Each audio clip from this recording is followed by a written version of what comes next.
जय हिंद बच्चों। कक्षा 9 विषय विज्ञान में हम लोग चल रहे थे भौतिक विज्ञान यानी फिजिक्स में। आप लोगों को पूरा बता दिया गया, फिर भी यदि क्वेश्चन पाठ 8 यानी अध्याय 8 से किसी भी छात्रा को कोई प्रॉब्लम हो तो आप क्वेश्चन कर सकते हैं, कमेंट कर सकते हैं। आज हम लोग एक न्यू चैप्टर स्टार्ट करेंगे, अध्याय 9, जिसका नाम है बल तथा गति के नियम, force and law of motion. तो इसके बारे में पढ़ेंगे। इसके अंतर्गत क्या पढ़ना है? संतुलित और असंतुलित बल पढ़ने हैं। गति का प्रथम नियम, जड़त्व तथा द्रव्यमान, गति का द्वितीय नियम, गति का तृतीय नियम और संवेग संरक्षण का नियम। इस अध्याय में हम लोगों को इतना पढ़ना है। आइए चेक कर लेते हैं कि ये सिलेबस में कितना है, क्योंकि मैंने एक दिन आप लोगों के पास सिलेबस भेजा हुआ था। तो सिलेबस में देखिए, जो न्यू चैप्टर का सिलेबस आपके सामने दिया है, हम लोग जो अभी पढ़े हैं गति पढ़ लिए हैं, ठीक है। इसके पहले वाला चैप्टर 8वां गति था, पढ़ लिए, जिसमें ग्राफी विधि से गति के समीकरण की व्युत्पन्न समान वृत्तीय गति की प्रारंभिक धारणा को नहीं पढ़ना था।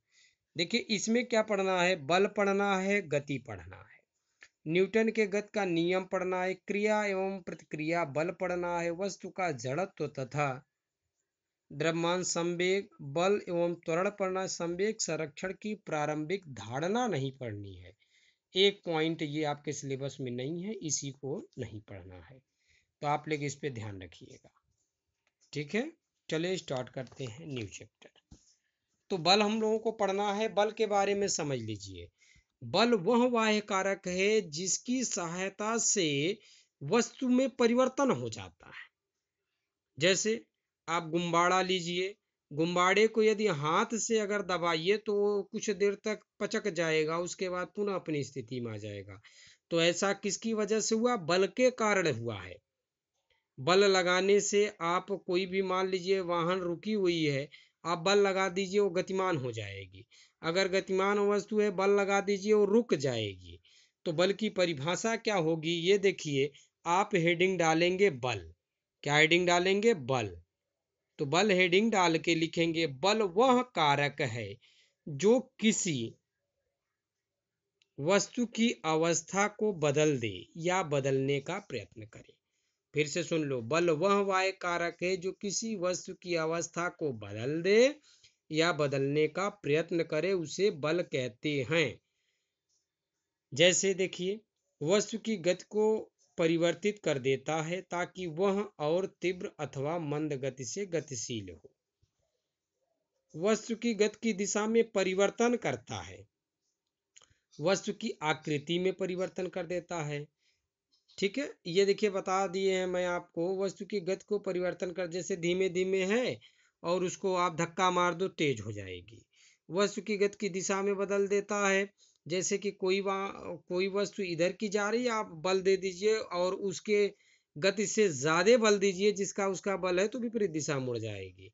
एग्जाम्पल के दौरान भूमि पर एक गेंद रखिए और अपने पैर से उसे ठोकर मारिए, गेंद गतिमान हो जाती है। वह गेंद गतिमान हुई क्योंकि उस पर बल लगा है। भाई अब जब बल नहीं लगाते हैं तो वहीं रहती है। मान लीजिए आप एक गेंद प्लास्टिक का रख दीजिए, हवा चलेगी, बहुत दूर चले जाएगी।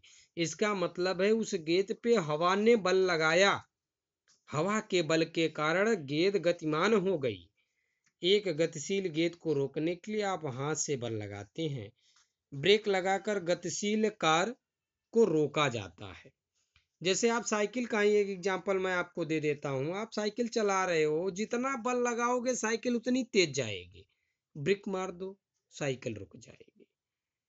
तो बल की जो परिभाषा निकल के आई, बल वह वाय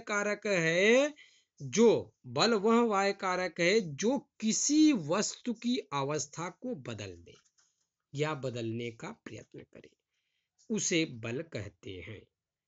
तो आज हम लोग सिर्फ बल के ही बारे में पढ़ेंगे, फोर्स। फोर्स कहते हैं ना भाई, फोर्स लगा रहा है।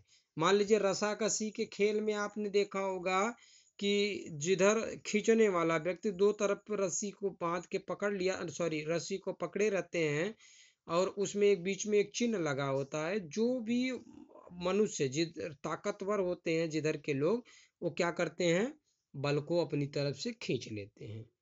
ठीक, तो ये तो समान और असमान वाले में बताया जाएगा। तो ये मैं आपको मेन फैक्ट बल का बता रहा हूँ। तो उम्मीद है सभी लोगों को बल की समझ में आ गई होगी। देखिए, ये जैसे धकेलने पर ट्रॉली लगाए गए बल की दिशा में गति करती है। जैसे आपने ट्रॉली को देखा होगा, मॉल वॉल में खरीदने गए होंगे तो बल लगाते हैं, तो आपका ये हो जाता है। दराज में खींचा जाता है, दराज अगर आप बाहर तरफ खींचिए तो बाहर निकल जाता है। हाँ की स्ट्रिक से गेंद को आगे की ओर ठोकर लगाते हुए। तो ये सब बल की ही परिभाषा दिखाया गया है। तो उम्मीद है आप लोगों को बल समझ में आ गया होगा। आज के लिए इतना ही, धन्यवाद।